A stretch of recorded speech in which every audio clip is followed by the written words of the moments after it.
Hey guys, Jenny PRD, registered dietitian and nutrition expert. Thanks so much for checking in.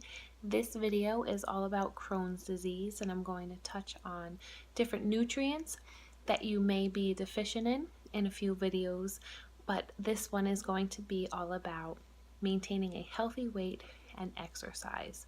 So, maintaining a healthy weight can be difficult when you have Crohn's disease because of the inflammation that is associated with the disease.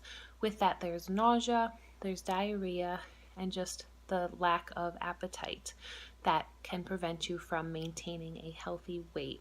And then there's also some medications, corticosteroids like prednisone, that can actually cause you to gain weight. So, if you are seeing weight changes, make sure you notify your doctor, and they can probably get you in touch with a registered dietitian that can come up with an individualized eating plan just for you.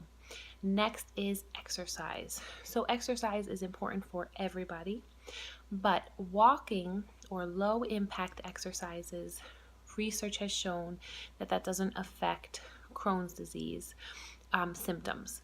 So if you are experiencing a flare, maybe definitely, right?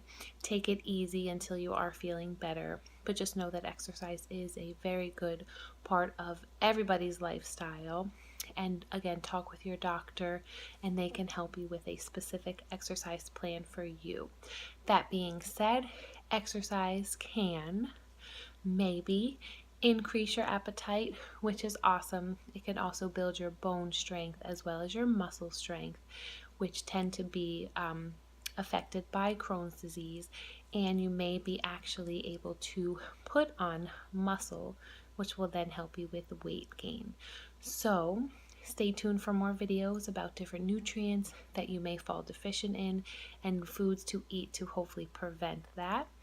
But quick shout out to my Fat to Fit weight loss group on Facebook. Don't forget to subscribe, give me a thumbs up, and definitely comment below. Send me a message of different nutrition topics you want to hear about. Thanks so much for watching, and stay tuned for more videos.